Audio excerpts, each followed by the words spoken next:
Good morning students. In today's class we are going to discuss about the topic operations on real numbers under the chapter number system. So far we have discussed about the real numbers. What are real numbers? Real numbers are actually the collection of all the rational and irrational numbers. So far we have discussed about that. Now we will learn that how the mathematical operation work on real numbers. So we will start it from addition, and there are three different cases in addition. So let's start. The first case is addition of two rational numbers. That is, whenever we add two rational numbers, then what we will get. Actually, on the basis of the observation, it is found that whenever we add two rational numbers, we always get a rational number. That is, addition of two rational numbers is always a rational number. Let's make it more clear with the help of some examples. Suppose that we have two rational numbers. The first one is 3 upon 2 and the second one is 2 upon 4. You can see clearly that both are rational numbers. When we will add them, we get 8 upon 4, that is 2, and further 2 can be written as 2 upon 1. And we know very well that any number which can be written in the form of p upon q is considered as a rational number. So through this example, it is very clear that the summation of two rational numbers is always a rational number.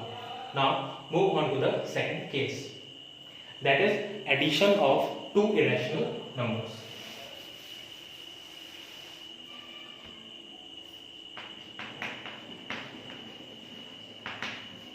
Irrational plus irrational is equals to either rational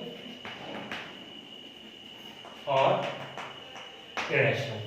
It means that the summation of two irrational numbers may be a rational number or an irrational number.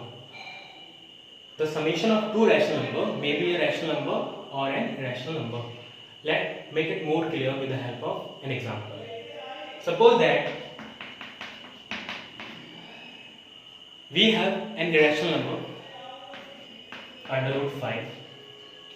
We know very well that all the numbers inside the surd and which cannot take outside the surds are considered as irrational number.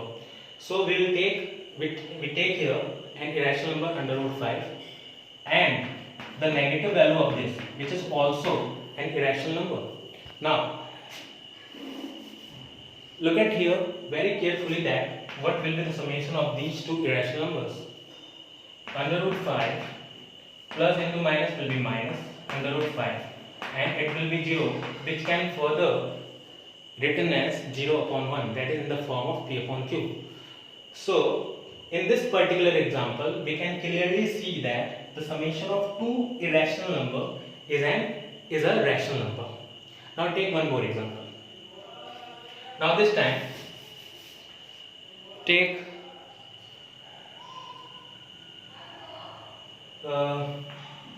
again one irrational number 5 root 2 and another irrational number 3 under root 2.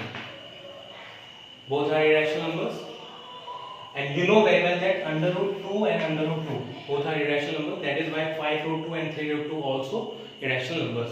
Now what will be the summation of these two irrational numbers? 8 under root 2. When you will put the value of under root 2 in decimal, you will get a non-terminating decimal, that is 1.41, and the answer will be 11.28 ... That is, we will get a non-terminating, non-repeating decimal, which is always considered as an irrational number. Now in this particular example, the summation of two irrational numbers is an irrational number. So through the help of these two examples, the first one and the second one, we can clearly say that the summation of two irrational numbers can be rational number or can be irrational number. Now move on to the third part, that is third case. The summation of a rational number and irrational number. rational plus irrational. Now in this case we will get an irrational number. That is, the summation of a rational and an irrational number always be an irrational number. Now try to understand this with the help of an example. And the example is under root 2 an irrational number and 4 a rational number. Now we are adding an irrational number and a rational number. You know that under root 2 will give value in decimal as 1.41 and so on. That is non-terminating, non-repeating number, which is always considered as an irrational number, and a rational number 4. And we will get value 5.41 ... which is also a non-terminating, non-repeating decimal, and we know that non-terminating, non-repeating decimal is considered as an irrational number. So through this example, it is very clear that the summation of a rational and irrational number always be an irrational number. Now these are the three cases for addition. Now when we talk about subtraction, actually the same results will be also obtained for subtraction of real numbers. That is, whatever we have get results here in case of addition, we will get the same result in case of subtraction. So we can write here in a short form three results as in case of subtraction. The first one is the difference, that is rational minus rational, will always be a rational number. The second case, the difference of two irrational minus irrational is equals to either an irrational number or either a rational number. And the third and last one is the difference of irrational and rational. The difference of irrational and rational is always an irrational number.